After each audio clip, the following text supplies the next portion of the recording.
for speaking the facts. If you man enough, come stand with us, take USA back. And every time we pull up, all you're gonna see is American flags. American flags. American flags. And every time we pull up, all you're gonna see is American. What's going on, Patriots? We have a lot to cover today, and we're going to talk about Julian Assange, the founder of WikiLeaks. Now, he's been the central figure in global debates on transparency and security since 2010. Assange's significant releases through WikiLeaks included classified documents, government communications, and war logs, igniting the discussion on the right to informing versus the national security apparatus. In 2012, Assange sought asylum inside the Ecuadorian embassy in London to avoid extradition to Sweden over a sexual misconduct allegation. Now, that charge was later dropped, but his primary concern was extradition to the United States. Assange was arrested in April of 2019. His asylum was revoked, and he's been since held in a Belmarsh prison in London, fighting extradition to the United States. Now, the United States has levied 17 counts against Assange under the Espionage Act related to his publication of classified documents. Whether or not this sentence is going to be implemented is something altogether different. Now, the supporters argue that Assange is a journalist who exercises right to freedom of speech and the press, and that the charges are politically motivated and they suppress dissent. And that's what we're going to talk about today. And today,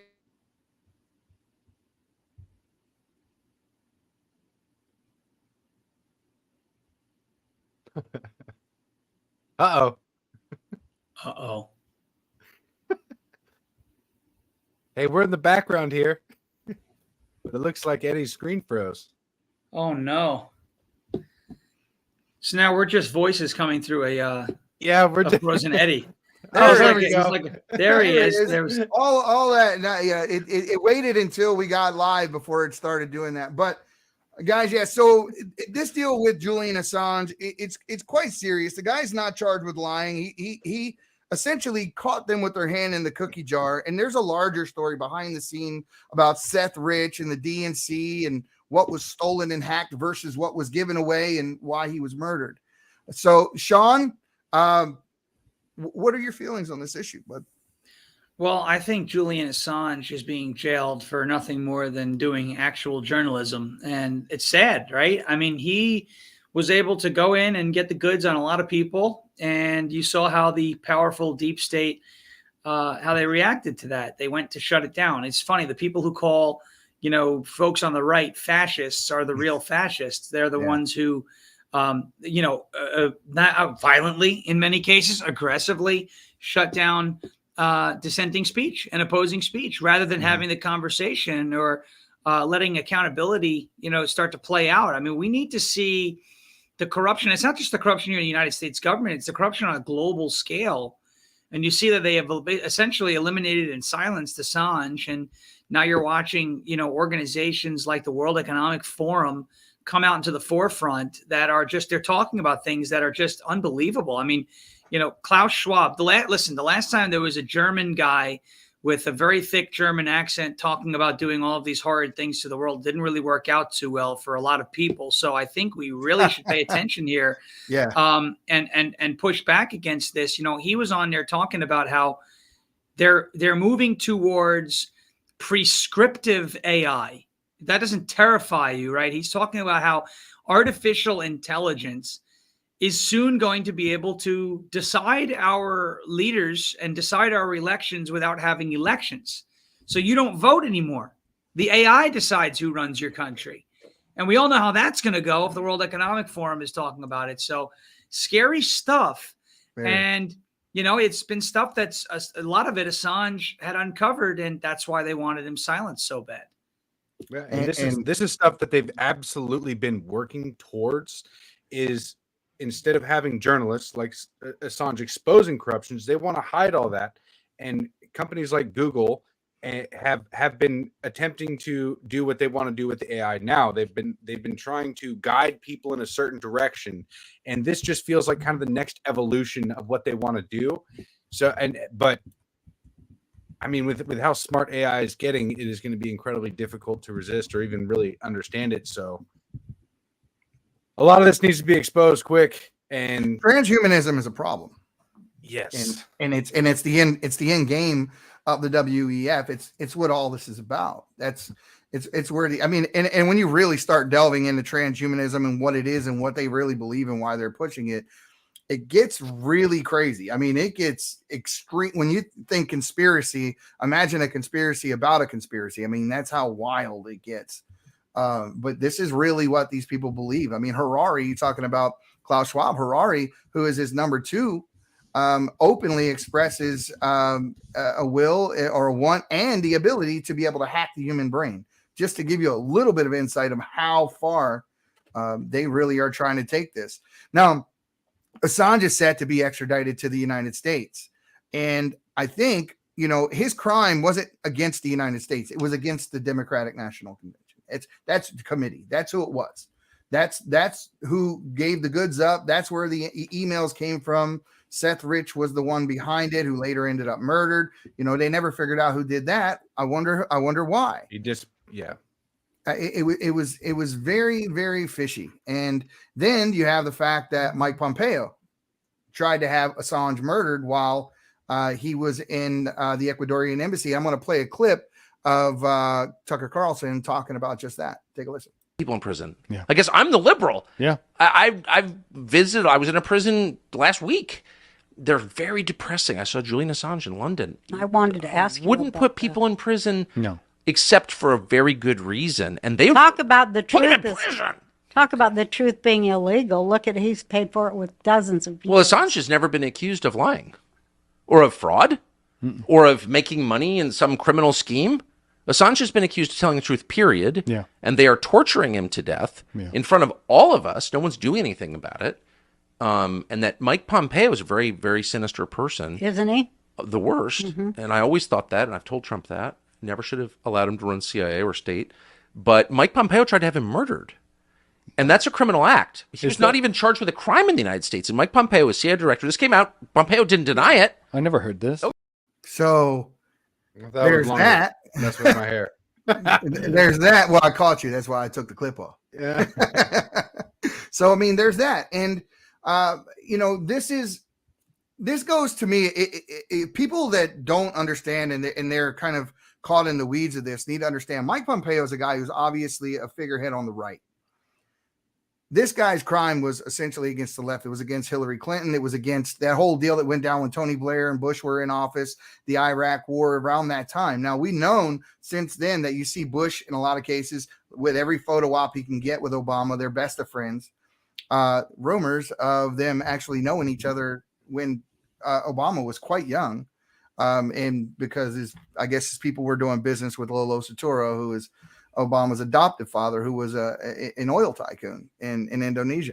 So, I mean, there's a lot of this, but what I was getting at is if you take a look at the fact that the DNC is going after this guy and Mike Pompeo is trying to have him killed. I mean, there's evidence right there for me of the uniparty it's of the facade of the pretend line between the right and the left, the fake political divide there, when it's really just real Americans against Marxists.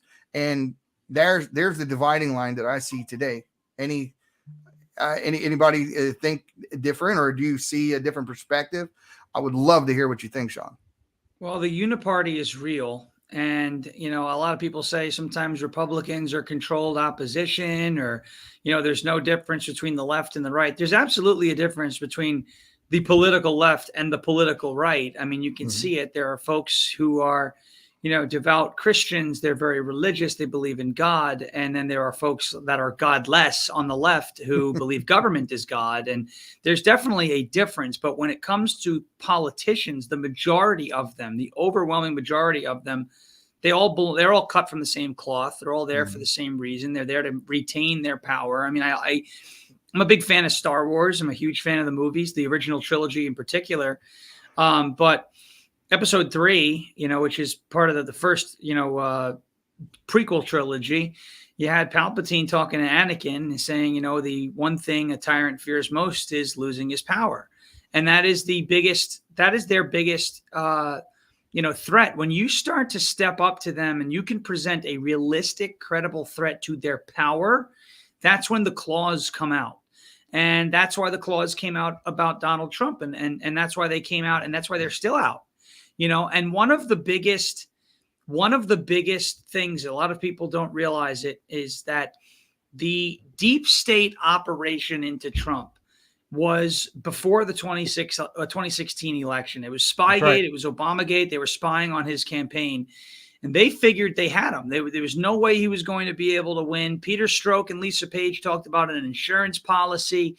They were running interference all over the place. Russian sources, Ukrainian sources, Australian sources, British sources, from the UK, Canadian sources, all interfering in the United States election in 2016. And Donald Trump still won. And now he was in a position where he could uncover that and reveal that and expose that. Mm-hmm. And they have been running a cleanup operation on that ever since. That's why there was a raid at Mar-a-Lago. That's why there was an impeachment over Ukraine. That's why there was a Russia hoax. Yep. All roads lead back to Spygate. Why do they hate him so much? Because he beat them despite the fact that they stacked the deck against him. He found out about it. He caught them. And now he was going to hold them accountable and expose them. And they couldn't have that happen because at the middle of it, at the very top of that entire Spygate scheme, was Barack Obama. He knew everything that was going on. He directed the CIA to do everything. Peter Strzok, Lisa Page, those text messages even said, POTUS wants to know everything that we're doing. And at that point in time, POTUS was Barack Obama. Everybody who was interfering in that 2016 election did so at the behest and at the direction of Barack Obama. And if there's one thing the Marxist left and the Uniparty can't have, it is their poster child. It is the guy that they said was scandal-free being exposed as the perpetrator, and the director and the maestro of the largest and most significant political spying scandal in the history of the United States. All roads lead to Spygate. It started blowing up last week, and I was very excited about it because not enough people know the extent that the deep state went to stop Donald Trump from winning in 2016, and they still lost. We still beat them. Wow. Where's your head at? Incredibly well put. That was incredibly well put, man. And I mean, you're absolutely spot on about that. And I'm glad that it's back in the news again because people tend to forget, I mean, that was eight years ago now, almost 9 years ago. And now there's a little bit more information that keeps coming out. But I mean, this is now, I mean, it's as solid as you can get, knowing that, we have the text messages. We know what they were doing. Mm-hmm. And people have a really hard time accepting this, that yes, they did everything in their power to stop Trump. I mean, who was it? Peter Strzok that said, we won't let it happen. The insurance policy. He said, yes, the insurance policy. And he has that devilish smile. And I mean, they did everything in their power to stop him. And then it didn't stop in 2020. We don't even know exactly what went down that year during that election. There's a lot of speculation. There's some evidence here and there, but we don't know the full extent, and we won't know because they never heard the case. Unless he gets back in office in 2024, then hopefully he can go back and just see everything and expose everything that they've been doing. Because, I mean, yes, you're right. All roads lead back to Spygate, but their power right now is threatened in every way, shape, or form. That's why they've demonized Julian Assange. That's why they have 94 charges of felonies against Trump. That's why they're flooding the border right now with an insane amount of people and trying to get them a path to citizenship as fast as possible so they can turn them into voters. So they don't. I think it's far more than that. I think they're going to turn them into fighters. Well, yeah, they passed that the right to serve, I think it was called, that act where they want to start conscripting illegals basically into the military, which is just an absolute disgrace. I mean, just allow them to be banned. Rome, right? Look at what happened to Rome, right? I mean, they let these people in to Rome, never asked them to pledge allegiance to Rome, and then the foreign military leader essentially ascended the ranks in the Roman military and staged a coup. I mean, this is exactly what happens in the history books. You can read about it. It's so bad. This and the illegal stuff. I mean, I have no problem with immigrants who come here the right way. None. I love it. I think it's great. I really do. I think in that manner, diversity in this country is our strength. You bring other cultures in, there are various cultures around the world that do things better than others, and we can integrate all that into our society, be the greatest nation in the world. That's what's happened before. However, when you talk about the border, okay, and I want to talk about that as if it's the door to your home, and Democrats don't seem to want to answer this question. When you get there, they've already called me a racist and have stopped listening. This is a very important question. The door to your home, does it stay open all night or closed and locked? A lot of people say, well, I close it and unlock it. I say, okay, well, is it because you hate the people on the outside of your home? Or is it because you love the people on the inside of your home? Well, I don't hate anybody out there. It's fine. I said, well, why do you lock the door? Well, we want to be safe. Yes, I know you want to be safe. So why don't we do the same thing with the southern border? Lock the door. Anybody who you let in, you have vetted and you understand who they are, what they want to do. You know, Gretchen Whitmer in Michigan is asking people to take in illegal immigrants. Just let us know how it's going. Take them in. You're dealing with a group of people. Now, again, I don't want to sound like I'm demonizing everybody who's coming across the border illegally. I'm actually one of the people that say, 95% of the people that are coming across the border probably literally are doing it because they think it's a good opportunity to better their lives. Great. I mean, it's not legal, but I understand. But when you talk about 7.3 million that we know of, encounters on the southern border, that's a low estimate. But this is what I'm saying, right? 7.3 million that have come across the border, low estimate since Joe Biden has taken office. If we're going to run with that number, 95% are not bad people.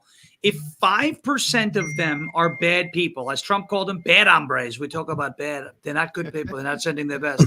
You look at 5% of 7.3 million is 365,000.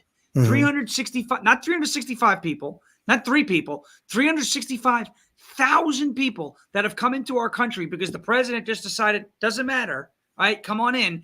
That can do whatever the heck they want. You had a Somali terrorist in Minnesota arrested. There was a story in Rhode Island. An illegal immigrant was just arrested on charges for sexually assaulting a child.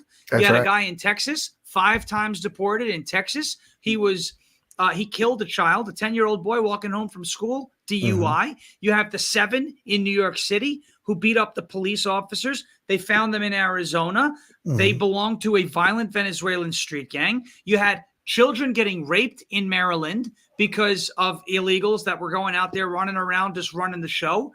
Not all of them are bad people, and I'm not saying that. The point is we need to know who's coming here. Because if we don't, and then we're going to give them badges, we're going to give them guns, we're going to bring them into our military, and we have no idea who these people are. This is a problem. And this is where, the border to me has always been an issue. And I thought it was open in 2012. This is a whole new set of circumstances, and it is scary. I find it very hard to think that I'm going to want to willingly obey an order from an officer who doesn't belong here in the first place. Of course. I'm just being honest. And that's going to be very difficult to discern now, because if they're letting him into law enforcement and they're letting him in military, and then you have that seed is now planted in your mind. And so when you see an officer, you're going to question his intentions. I mean, I know that there's a lot of people that already do, but I mean, it's one of the problems with the DEI thing, right? With how they will hire people of color over, the white guy just because they need to fill a quota, right? And so they started to do that like with in the airline industry, right? If you see like a black pilot, you're gonna have in your mind like, well, okay, was he a diversity hire? He may have been the top of his class. We don't know. Right. But the fact that they have the quotas is the most frustrating part, because now it has you second guessing. And so when it comes to the military or law enforcement, and then you have, maybe a Hispanic looking guy that has been here his entire life. He's 3 generations deep, learned Spanish with his family, so he has a little bit of an accent. You're going to question, how long has this guy been here? Should I even respect his authority? I mean, this will create chaos from the base level out. I mean, yeah. And just not to mention the fact they lowered the standards. They didn't just start hiring them because they're black, but they lowered the they had to pass tests. They had to pass, and they had to be at a certain standard. Let's call it a 9 or an 8. Well, they lowered that to, let's figuratively say, a 6 or 7, just to allow people to be flight traffic controllers and pilots and things, because they said it would be more equitable. I don't want equity when it comes to my safety. I want the person who's actually qualified to do it. Now, I'm going to play another clip. A lot of people are scared. Before I do, want to preface this clip. A lot of people are scared that when Julian Assange comes to the United States, that his life is at risk, right? Jeffrey Epstein, this is what the talk is. Now, I want you to listen very closely to this CNN clip. The Communist News Network must know something we don't, because I've never heard this before. Listen. What is Assange's argument for not being extradited to the U.S.? There are several. One of them at the most basic level is that he has some mental health issues and a concern that he may take his life if he's moved to the US to face trial. Well, that's they're already. Yeah, I've never heard anything. I've seen, Tucker Carlson sat down and had an interview with him. His wife goes and sees him all the time. I mean, no one has ever said what that man just said right now publicly. I'd never heard that before. Have you heard that he's losing it at all? Anyone? I heard that his health is declining, but health though, physical health. Yeah, though, yeah. Right.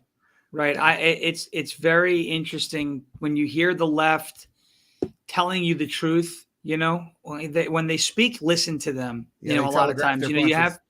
Oh yeah, I mean, you had this woman, Yvette Clarke, in Brooklyn.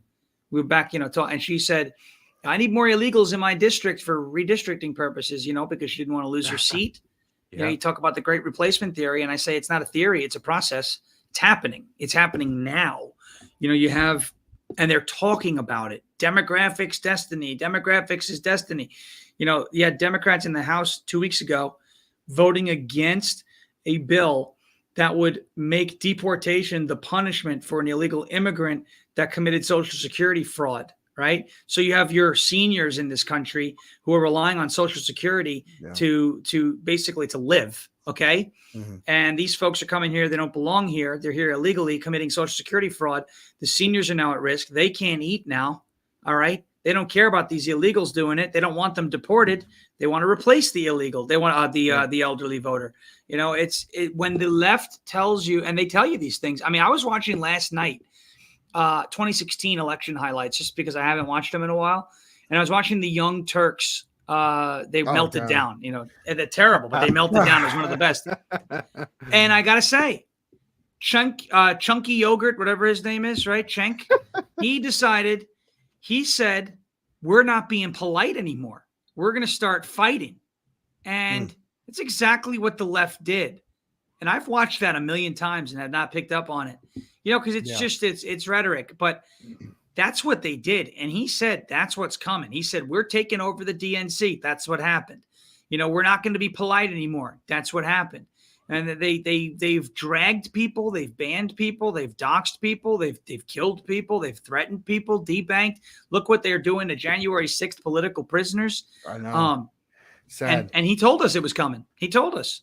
Do you think that this is them getting more violent, or do you think that this is like the thrashing moments, like the last thrashing moments of somebody before they drown and when they panic? If you go jump in to try and save them, they're in like this frantic, thrashing, violent mood, and as soon as they see you, they'll grab you, and so that's one of the dangers, is they'll pull you down under with them. But that almost what it feels like to me is it almost feels like desperation, and they've been in desperation mode for 8 years. Like a lot of this stuff, it feels like it like if you look throughout history, this stuff takes a long time for a country to collapse.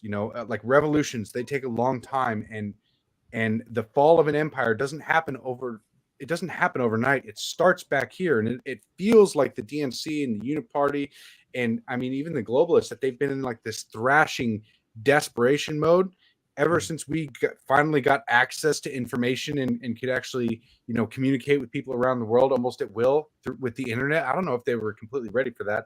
It's probably a side topic, but it seems more like desperation rather than like a controlled, violent attack to me. Mm-hmm.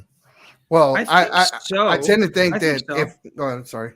I mean, I was just saying, I think it is either one of those two things. It's hard to read it, right? Because they have a lot of the instruments of control, but they did in 2020, right? Like Twitter was really bad in 2020. There's still plenty of issues with it, but it was there's no question it was a lot worse than it was now. Yeah. Yes. Facebook, Twitter, Instagram, YouTube. Okay. Rumble was essentially a non-factor back then. Yep. Google, right? Rumble was a non-factor back then. You didn't have Truth Social. You didn't have Getter. You didn't have, X now, which is Parler, which is better. You had Parler, but they took it down, right? I mean, there was really no parallel economy, and now you've got a parallel economy. You've got places like Public Square and Rumble, and Truth Social is amazing, and Twitter has come around. It's better than it was. Still plenty of bugs, and it's not going to be rewriting the code for Twitter. Yeah, getting all of the old Twitter bugs out, and we're hoping, and it's definitely better than where it was at. But they had all the instruments of control. Now there's kind of been a bit of a shift with that. And we'll see where it goes. I'd like to see it be made a lot better for content creators. I would like to see the platform gear more toward content creators and to be able to support us versus what they're doing now. I mean, it's obvious. Feature, the live streaming on Twitter is antiquated, but it's going to take a while to overhaul the entire platform. But we're live streaming right now on Twitter. Yeah. Oh, I know. I saw. I've reposted it. Oh, okay. But it's one of those things where I don't know if they're thrashing because they're about to go down, or if they're getting violent because that's how they are. Maybe it's a mix of the two. They definitely fear losing their power. Here's how I see it. I think we got a lot of work to do. Here's how I see it. If Trump would have never gotten elected, the world wouldn't be upside down the way it is right now. And let me explain what I'm not saying. That's a bad thing against Trump. What I'm saying is that he started exposing them.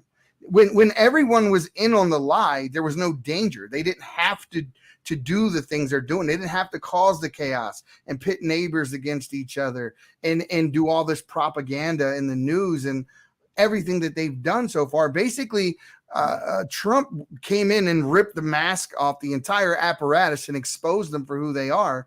And what they're trying to do now is upend that, turn everyone against the MAGA cult, as they call us, right? And so that, we can be seen or deemed as the Nazi and all that, while meanwhile, the Antifa brown shirts are over there doing exactly what they're told. And I mean, they're basically recreating the Hitler Youth, and they're not serving anyone very well at all on the left when it comes to free speech. I mean, the 5th District Court ruled that the Biden administration was guilty of suppressing people's First Amendment rights, but it helps us none when you still tell all the social media companies that Prop 230 will protect them no matter what, and they are allowed to openly discriminate against people for having the types of views that we are espousing on this show right now. But guys, let me take 1 second before we continue. I want to pause for the calls and give the sponsors a moment to shine real quick. Greetings, kindred spirits. Welcome to Smoking Gun Coffee, where the essence of the land infuses every sip. It carries the spirit of reverence for the earth and its gifts. As you indulge in our carefully crafted blends, envision the dance of the winds and the whispers of ancient trees. Let each cup be a journey through time, a tribute to the harmony found in nature. Smoking Gun Coffee, a ritual of warmth, a connection to the sacred. Embrace the rich tapestry of flavors and join us in honoring the legacy of the land. Taste the spirit, savor the journey. Smoking Gun Coffee, where every cup is a celebration of our shared connection. Man, I love that commercial. I absolutely love it. Go to smokingguncoffee.com. Use discount code Native Patriot. One word. He lights up every time I play that commercial. It's so funny to watch. I look at him when I play it. Now, go to smokingguncoffee.com /Native Patriot, guys, and support the sponsors for sure. They support us. It's great coffee. And that's the other part, right? Well, they helped get Holden to the Super Bowl, which was incredible. They donated to the cause. They supported the cause, and I mean they've done everything in their power to help promote us and me. And I mean it's great, man. I love them. They're awesome people to work with. Your check is in the mail. So, guys, I want to play one more. You obviously know Noam Chomsky is, and here he had this to say about Julian Assange. Julian Assange shouldn't be the subject of grand jury hearings. He should be given a medal. He's contributing to democracy. I mean, that's the way I see it. That's the way that I see it. He's contributing to democracy. He busted them for doing things they shouldn't have been doing. You got to remember, back before the 9/11 thing was going on, they were already doing warrantless wiretapping and a lot of the things that no government was allowed to do. If you remember, when Obama got elected later, he came in and said that there would only be a 2-year trail of your electronic data that would follow you. Now, how do you pass a law that's already unconstitutional? He turned right around and made another law that said Congress can no longer insider trade. And I asked myself the question of, when were they ever allowed to insider trade? But if you pass a law that says they're no longer allowed to be insider trading going on, then what you're really saying is what happened up to this point is okay. And a lot of people didn't catch what he was actually doing. It was a get out of jail free card for a lot of them. And so, right. I mean, you just got to pay attention to, really listen to what they're doing, take a step back, and you'll see exactly who they are. Like you said, Shawn said, they telegraph their punches. They tell you what they're going to do, which is why I'm very afraid after watching the Obama movie. Have you seen it? I haven't seen it yet. Yeah, I haven't watched it either. It's actually quite wild. So there's a blackout, and the deer in the movie, like they're all infected with some kind of a thing. But later, right as soon as the movie came out, deers really got something. Like there was a thing going around, and the deer were, actually had this problem. But in the movie, it wasn't exactly the same. It was slightly different. And but everything else is very much in line with what most people are talking about. We need to protect our electric grid, and we definitely need to start calling a spade when it comes to China. It seems like that issue is getting backburnered with the Hamas deal going on and what's going on over in the Ukraine, not to mention the BRIC Nation situation as well. The bit of hope that I get, like a little white pill about our electric grid, is that every country on earth is susceptible to the same kind of shutdown. Now, if somebody were to attack America's electric grid, then it would cause, it's almost like what do they say about nukes? How it's like mutually assured destruction. Yes, and that's kind of the same thing with the electric grid, because I know Americans are like not ready to like, if there was a shutdown even for like 2 weeks, it would be utter chaos and it would be brutal. Mm-hmm. But if that happens, then you'd be assured that the whoever had done it would receive the same treatment, and it would start this horrific cascade effect. And I don't know if they're willing to do that. It feels like it seems like one of those mutually assured destruction kind of things where they wouldn't stoop to that level. But it could be one at all, though. It could be a simple solar storm that hits the earth and shuts the grid down. And that could be the excuse. that's a reality. It happened in 1918. Yeah. The problem is we didn't have a large electric grid back then for it to knock out. We are entering the solar maximum this year, or I think we're in it now. So this is when we're most prone to solar flares, and it's been fairly active lately. But I like I said, I try to stay like positive about this things I can control, and it's like, yeah, I'm mostly prepared for things like that, but at the same time, it's like, you gotta act as if like keep that in the back of your mind, but go forward. My Patriots, hey, just to let everyone know, My Patriot Supply is now a sponsor of ours, so go check them out. The link is in the description of the video. Everything you need for such an occasion, it's all there. Shawn, what do you got coming up, man? So I'm going to be in Michigan in a couple of days at the Isabella County Republican Luncheon. It's going to be a cool time. That's on Saturday. So we're going to be up there. If anybody's watching from Michigan and you want to be a part of that, you can come to the luncheon. That would be a lot of fun. We'll be doing a little entertainment up there, so that's going to be a fun time. It's the same day as the South Carolina primary, so we'll be watching that on the way back. And honestly, we're just out here. We're out here doing our shows every day. Ungoverned Monday through Friday, 5 p.m. to 6 p.m. Eastern time. I know you guys have been watching, and we were all of us in our chat. In your chat right now, we got McGroin Nation in there. They're a big group that. They're amazing. They're a great group, very supportive. They're always in our chats. They're some of the coolest people. We actually just met a few of them last week, a week ago. But we were all very happy to hear about Holden and what you guys did with the Super Bowl, because that was so this group of people are big fans of Dan Bongino. And obviously after the Holden Armenta thing went all over the place with Deadspin, Dan started his podcast, Painted Red and Black, and really brought a lot of awareness to it. And I remember my friend Dan Nunn came back and he said, "Hey, these guys are trying to send that kid to the Super Bowl." Holden. I said, "What?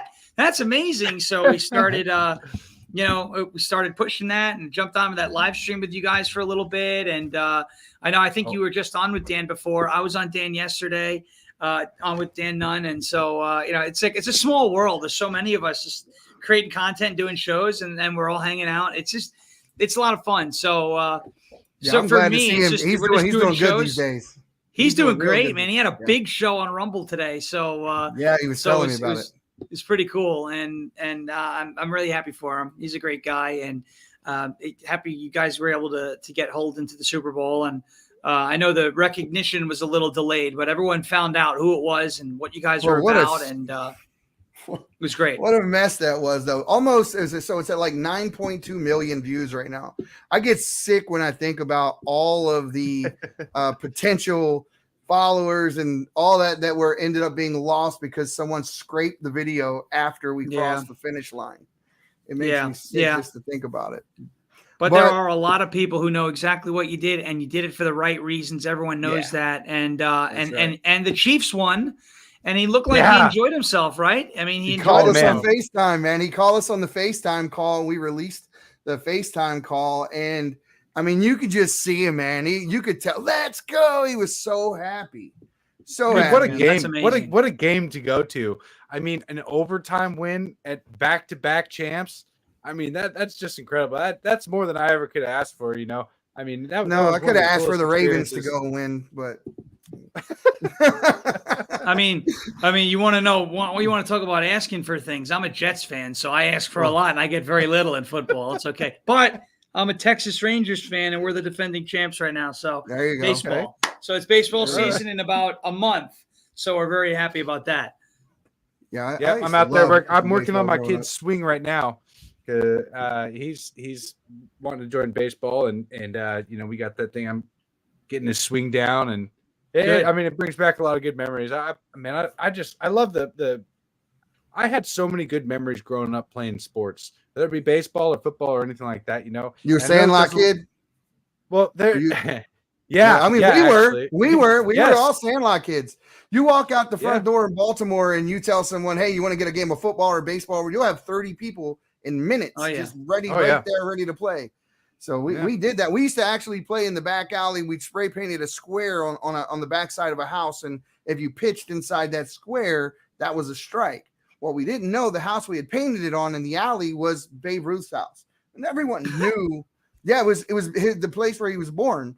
Wait, you're serious? Yeah, I'm dead serious. Oh, yeah. Literally, he was born in his house. Going down like a Sandlot joke. Oh no, he was born in Baltimore, Maryland. He actually played for Baltimore before going to New York. But yeah, his house where he was born is now it's a museum. It's kind of catty corner from where the stadium is out there. Man, I mean, I grew up, with Cal Ripken and those guys. I mean, Greg Maddox is a personal friend. I know their family, great guys too. I mean, so baseball has always been a part of my growing up in life and that sort of thing. I haven't, I remember being a kid and being crushed when they didn't play the World Series. I don't think I watched baseball for like 5 years after that. I was so pissed off. The Mariners have never made it. The Mariners have never made it to the World Series, so Well, you got something to cheer for. You got something to cheer for. Yeah. No, I mean, I know that a lot of people talk bad about sports. You know, they say bread and circuses, and like to a certain extent, you know, I understand that. You know, don't obsess over it, but man, it is a good pastime. It's good to get your mind off things sometimes. And I mean, growing up as a kid, I wouldn't trade those memories away. Playing sports with you know, friends and things like that. It's just it was a good time. So I hope that I can give my kid that, and I'm glad that we were able to give Holden, I mean, an incredible experience. You know, that seems like once in a lifetime. You know, I got a signed picture from that. That's I was showing you. You know, and his little 10-year-old handwriting signed it, and I'm like, yeah, He so printed his name that forever. So now I'm gonna keep that forever as a keepsake for me. You know, selfishly, I'm like, yeah, I got Holden's signature. No, I think that's so cool. I had him sign mine. He might be the new owner of Deadspin soon. So we'll see what happens. Yes. There's also they are. I'm telling you what, they are in trouble. Big time. They're in a lot of trouble. Big time. And how crazy is this? How crazy is this? They had no problem publishing that kid's name, right? None. But we don't know who shot up the Kansas City Super Bowl parade. Okay? Yeah. It's not even a kid. And he's not even a kid. But they were hiding his name for a while. They put Holden's name out like this. They put Kyle Rittenhouse's name out. They put Nick Sandman's name out. But when it's not good for the narrative, oh no, we don't want to. You know, it's an ongoing investigation. I'm still waiting for a double standard. Where's the National Manifesto? Whew. God bless Crowder's team for getting some of that out. Here's what I tell people all the time. Really. They don't realize it until they see it like a couple of years in. We're 2 years in, and in 2 years, if you ixnay the Kansas City shooting, right? It's a mass shooting. Right. Just forget that one. The previous 5 were committed by transgenders. One was a suspected one because they scrubbed his social media feed. But so there would be 5 mass shootings, mostly all involving children, all committed by people in the transgender community. And that's so ignored. It's completely ignored. Well, I mean, the problem is because when you focus on this is what the left says. They will focus on you saying that it's a transgender person that shot it, and you're now in their eyes. What they're going to say is Eddie Smith is saying all transgender people are mass shooters, and we're saying no, not all transgender people are mass shooters. You know. Flip it on them like this. Go, not all Trump supporters are racist, but every racist is a Trump supporter, right? They'll go, yes. And it's no, that's not, you see, that's not what you want to do. So it's not that every mass shooter is transgender or that every transgender person is a mass shooter. What we all should agree on, and they're starting to agree on it because Big Pharma's making money off of these people, is that transgenderism, gender dysphoria is a mental illness. That's right. Now, 5 years ago, if you said that, you were called a bigot. Now you have to say it. Now you have to say it because if it's a mental illness, then all of these hospitals and clinics and organizations can charge for gender affirming care, which is a $1 billion industry. So now all of a sudden it's a mental illness again. But they're not giving these people the treatment they need. You know, I look at it, and I've been saying this for a very long time. When I grew up on Long Island, we started a grassroots political movement there. We were very focused on school boards. We were calling this stuff out before it was even in the news. But I was saying, you know, if you take an anorexic, all right, somebody who you know has an eating disorder, has convinced themselves, no matter how thin they may be, that they're fat and they cannot eat. If you affirm that person's insanity, if you affirm that person's delusion and anorexic and say, yes, Sally, the anorexic sweetheart, you are so obese, you must stop eating, but they look like this, right? They're going to hurt. It's going to be worse for them. Why are we treating this situation differently? When you look at a girl who thinks she's a boy or a boy who thinks he's a girl, you don't say, yes, you're right. You know, you can have a conversation, and there are people who will reach adulthood and will still feel a certain way about themselves. And you know what? Once you're of age, you can do whatever you want as long as you're not hurting anybody. That's right. But you cannot do that before you're a legal adult. You just can't. And you have in Indiana, somebody, a family who had their child taken away because they refused to affirm their gender. In New York, talked about this on Monday morning. I did 4 hours of live radio. What a fun time that was. And I said this on Monday morning on WPHT 1210 in Philadelphia. In New York, Clarkstown Central School District, it's upstate. It's not upstate, but it's north of the city. It's in the Hudson Valley. There were students at a school board meeting saying, we don't feel safe in the bathroom with males. And the superintendent said, well, Albany set the policy, so there's nothing we can do about it. These kids are at risk. It's disgusting.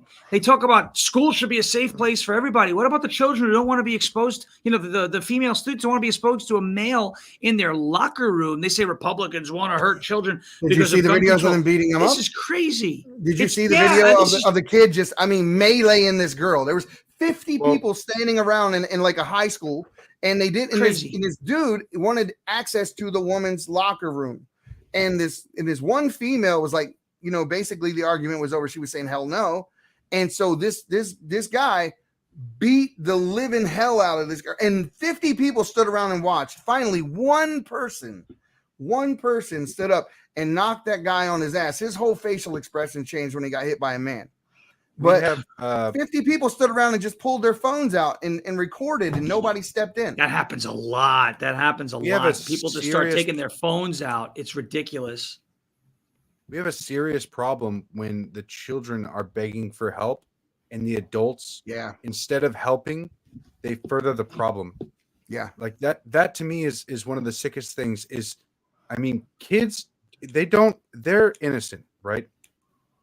And when they know something is intrinsically wrong and they're actually starting to speak out against adults, and there's something incredibly wrong there. And just the fact that the adults are going, no, it's like you don't tell them no when they think that a boy is a girl, but you're going to tell them no when they're trying to say, we're not safe. We need help. Where are the adults? Why aren't you helping us? That's what they're saying. They're saying, why aren't you helping us? And the adults are looking them in the face and appeasing this pharmaceutical industry and this woke, this mind virus that is convincing children that they're the opposite sex, and the children are literally begging for help, and for some reason the adults aren't doing it because they're using our sympathy and our empathy against us as a weapon. If you say that, then what they do is they present you with a transgender person and tell you hate them if you feel the way that you feel. And that's the problem. And people fall for that. It's the same thing with racism and the white guilt situation. It doesn't make sense that we just don't see people as people. And at the end of the day, if someone wants to dress as a female and they know they're a male, but they prefer to do that, I may not agree with you, but that's your thing. Do you? But the moment where I have a problem is when you tell me I have to refer to you as a female. I have to play along with the delusion that you're living out. I'm not one that's going to play along. I'm not participating. I have my own beliefs, my own morals, my own values that I have to adhere to. And I'm not asking you to get on your knees and pray to God. At the same time, don't tell me I have to call you them, they, those, whatever it is. It's ridiculous to legislate someone's tongue, to tell me that I must refer to you a specific way. It's a dangerous slope. And once we start down that slope and we set precedents, it's very hard to unset. The boys in, I forget what school it was, ripped the tampon machine. Like they put the tampon thing in the boys' restroom. The boys just ripped that damn thing right off and threw it out in the hallway. I don't know what school it was. I don't know what school it was, but yeah, I mean, it's not going to get any better. If I went into a doctor's office, I use this example all the time. I say, Doc, I'm hearing voices. And the doctor doesn't tell me, oh, they're real. Tell him I said, what's up? No, he gets you help. Yep. It gets you. I use that example too. I'd say, if you tell a schizophrenic that the voices that they're hearing in their head are totally real, you're not helping them. Nope. you are exacerbating the problem. Exacerbating the issue. You're affirming their delusion. It's unfortunate. If I said tomorrow to my wife, I'm bird, I'm going to fly.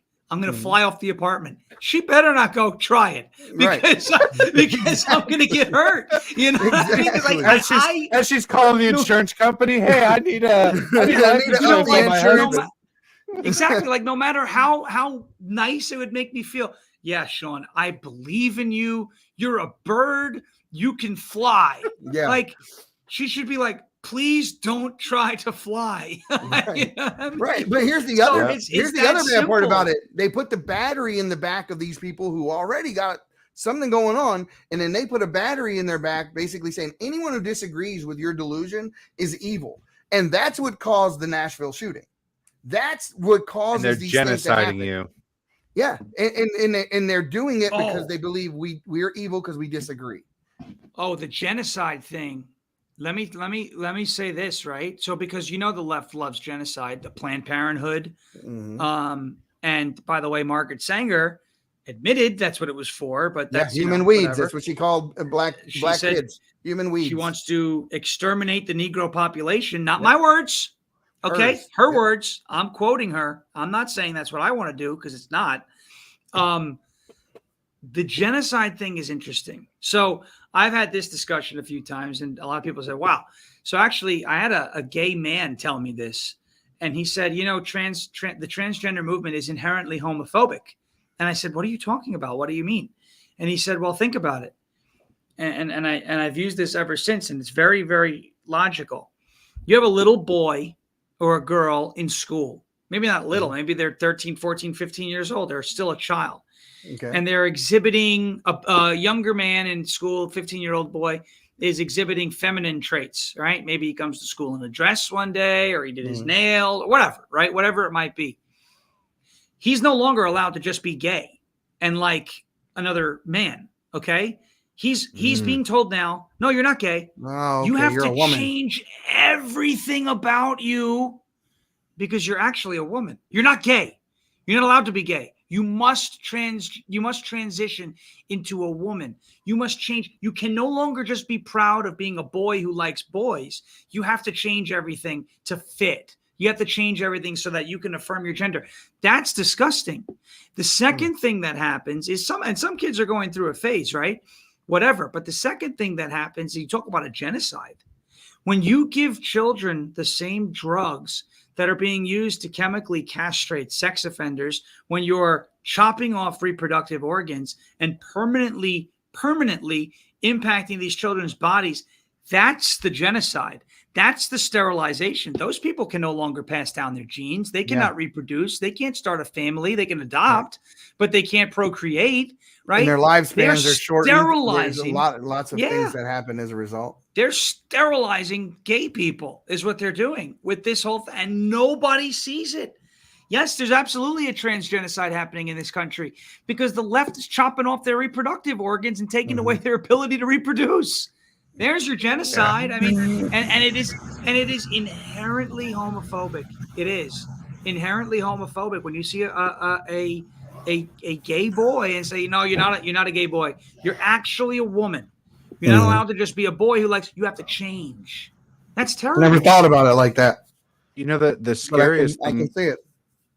The scariest thing that I've noticed about this movement is, like, I posted a video on my Twitter. I think it was yesterday or X, right? And it was about a child who was maybe, I don't know, under 10 years old, I think. And they were getting interviewed about why this boy transitioned to a girl, and they were referring to him as she and everything. But every time he asked a question, he looked to his mom. And then as he was answering, you can't see the mom, but I'm sure she was behind the scenes, like nodding her head, like, yes, you're saying the right things. Yes. It's like these kids have been groomed and indoctrinated into believing this thing. And it's become a social, I mean, it frustrates me because of the innocence of children, right? Going back to this, it's just the fact that they have no defense against this. There's no way for them to defend themselves when everybody around them, all the adults, are saying, you know, like, oh, he picked up a doll. He's a girl. Let's take him to the doctor. And the doctor legally now can't say, no, he's a boy. Clearly, you know, he has to go, oh, really? Oh, well, Let's ask you a whole bunch of incredibly leading questions and then get you on opposite sex hormones or puberty blockers or any of this garbage. And then after that, of course, they're confused and they go down this horrific path that they had no choice in. And so all of a sudden they get to 20 years old or 25 years old as an adult, and then they're sterilized and they're hormonally screwed up. Their bones are brittle. I mean, they say that the stat is that 80+% of them, when they identify this way prepubescently, 80+% of them change by the time they get to high school. It's in the 90s. It's a ridiculously high number for them to be, and still we're talking about 1% of the population. Imagine why this conversation is such a conversation. It's increased from 1. Well, no, I'm saying that like 20% of Gen Z identifies as LGBTQ. Oh, yeah. Right? Yeah. I'm talking about the trans, just specifically. Yeah, but that's 20% that they're all trying to lead in that direction.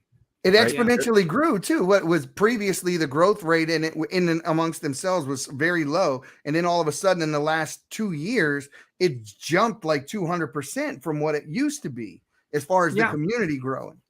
Well, here's the crazy thing too. I mean, when I was on Long Island, there was a guy who really didn't like me when I went to school board meetings. And it was because I was very outspoken about the fact that some of these kids, yes, may have gender dysphoria, but other ones are being taught to do these things.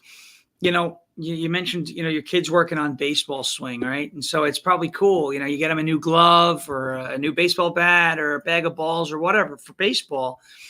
This new movement has turned into a social clout type thing where parents with these kids are trying to like out woke each other. Like, well, I got my daughter my daughter transitioned at 11. Well, I got her done at 10. I care more about her than you. This guy who couldn't stand me on Long Island had 4 kids.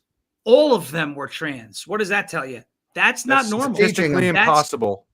Exactly. And I said this on a live stream. I said, you mean to tell me that you are the father of a trans family? Your whole family is trans? No.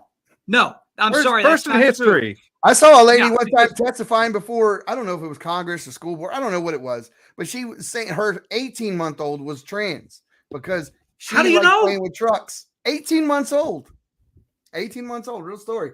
I mean, and then there's the other side of it where the guy went on TikTok and put out a video as a call to arms for people in the trans community and then dared anyone to stop him from using the woman's restroom. And Mario Lopez apologize for saying that 3-year-olds can't be transgender?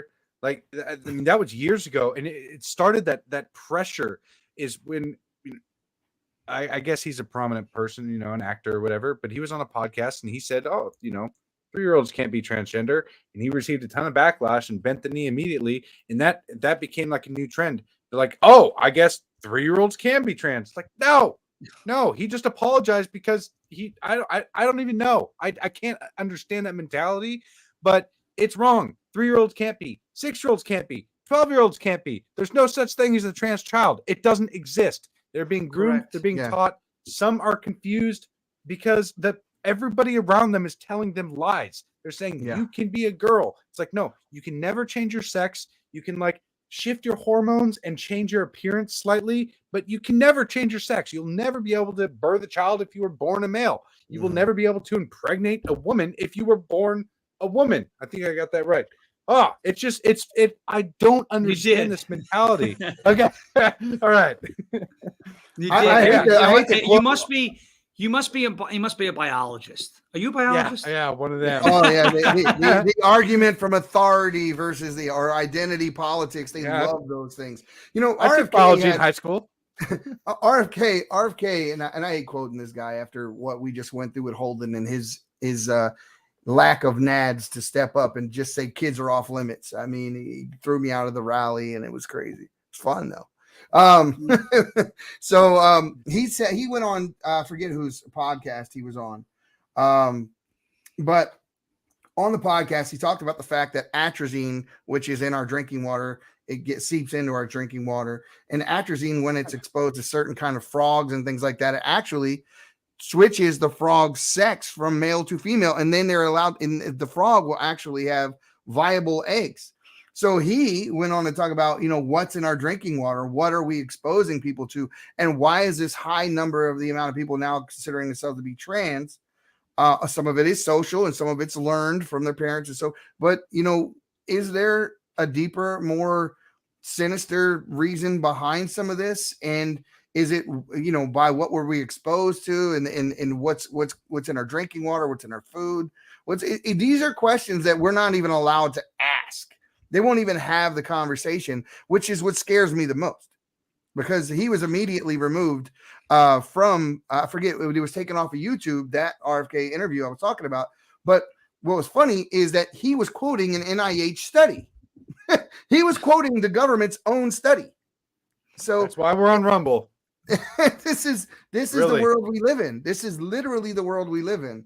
So it doesn't get any better than this. And I in the switch gears a little bit, just to get off of that, went on to something else. Did you see you heard the defeat in Trump's voice? I mean, it was hard to hear. I love this guy. I really do. I don't worship him, but I love him.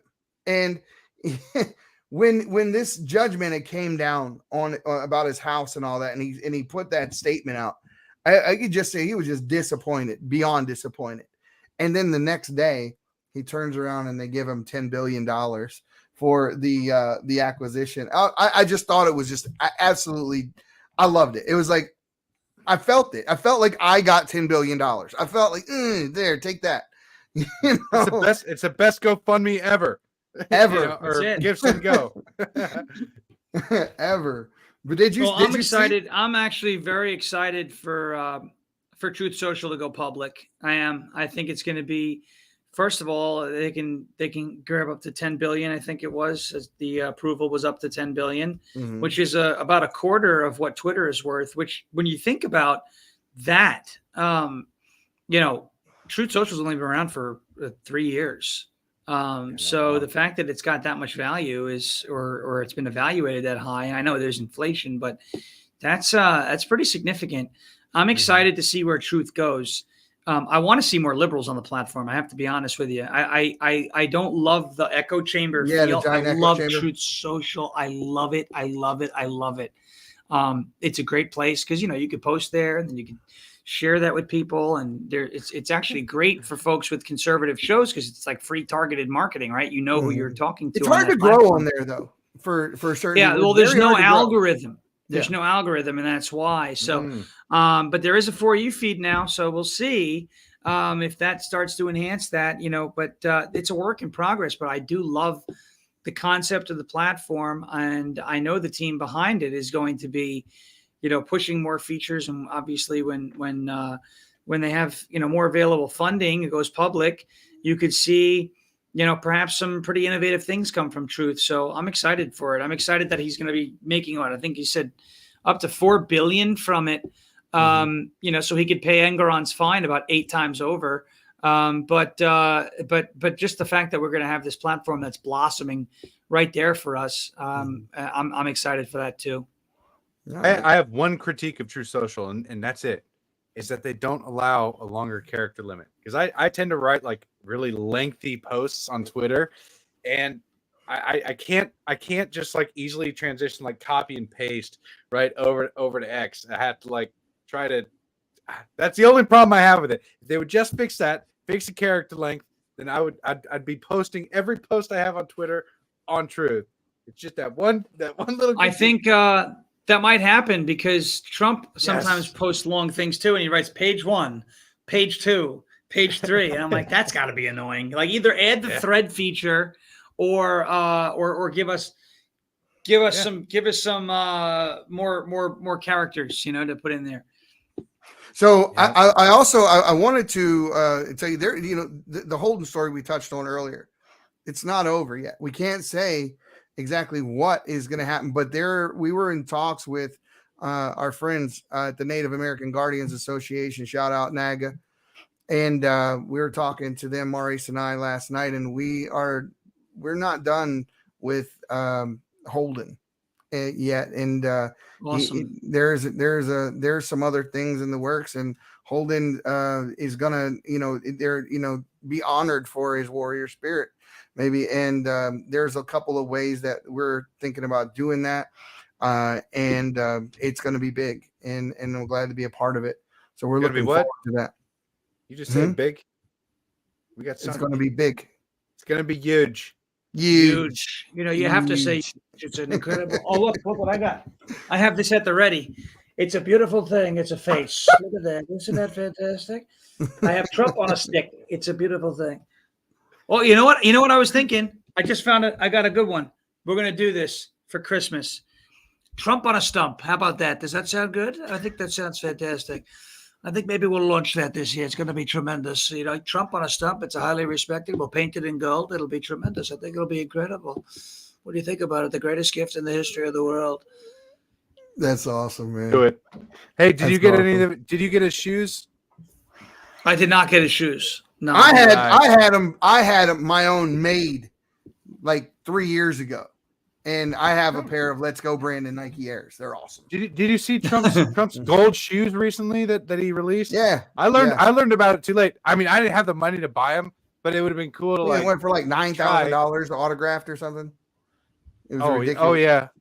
That was that one pair, but he was selling them for $400 and they sold out like instantly, I guess. I mean, they're definitely not my style. I wear like cowboy boots. That's pretty much it, you know? So definitely not my style, but they'd be cool to have. You know, I got a couple of like Trump memorabilia just because it's fun to have. And but yeah, those things went real quick.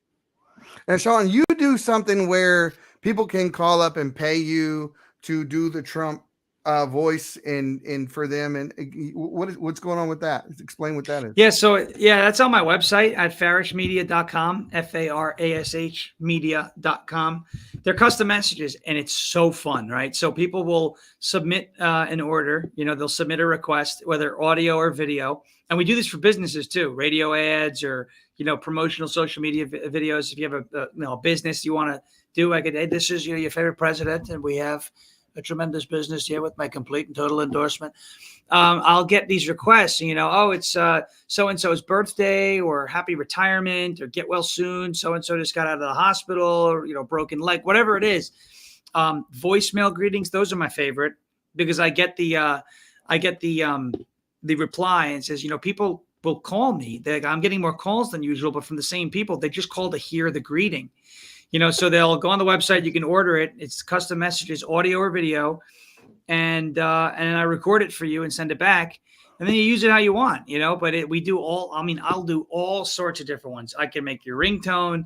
You know, you're someone in the family whose birthday's coming up, and even if they don't like Trump, you know, sometimes it's like, oh, I have an aunt with a really, you know, she loves Biden, but she has a good sense of humor. So roast her a little bit on it. And so I'll do it and I'll get responses back and say, oh, how great it was, et cetera. And so we do that on the website.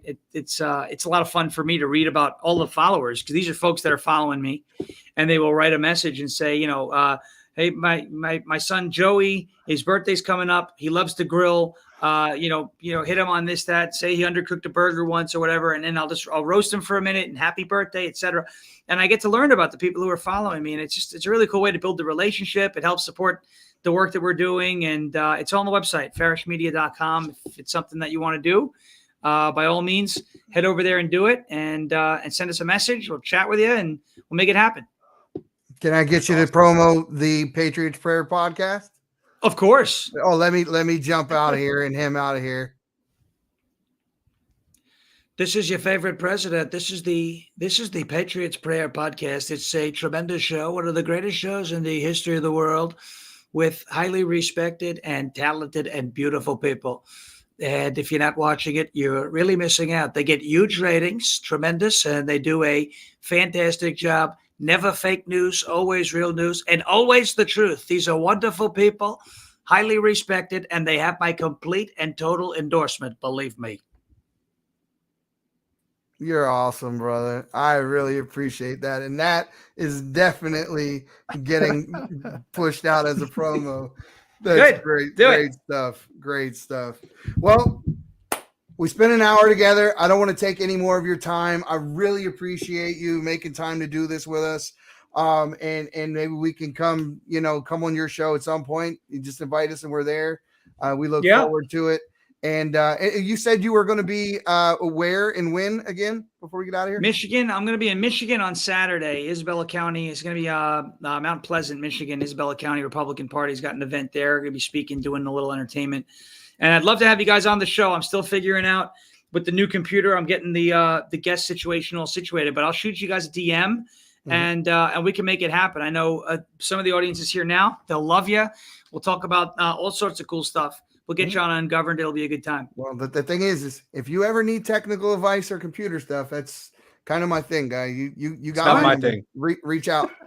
Reach out. Well, I will. You might have to tell me to shut up for a little while because I've got all sorts of issues and I'm trying to figure them out. But if I do need help, I will reach out. Thank you so much. Absolutely. You absolutely. You can do that anytime. So, guys, as usual, the silent majority, you need to stop being silent and stand your ground. We'll see you next time on the Patriots Prayer Podcast. You guys have a great week. My people of this country and we're under attack. They banning us, they cancel us for speaking the facts. If you man enough, come stand with us, take USA back. And every time we pull up, all you're gonna see is American flag.